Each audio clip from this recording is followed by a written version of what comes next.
One of the very interesting things here in Japan is that there's two ways to move. You can go above ground and also underground. That is quite interesting because I'm not used to it and we just learned something new. This just goes on and on and on. Everywhere there's way out and way in.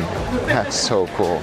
Big thumbs up. Protected from the rain, from the sun. I wish I would have known this when I got here. Well, you live and you learn, because the subway in Japan is one of the cleanest in the world. And one thing to remember is that the trains are always on time. If you want to save money, move around with trains. That is exactly what I did to go to my next destination. Because before trying another Japanese classic, you gotta digest. And this is the perfect place.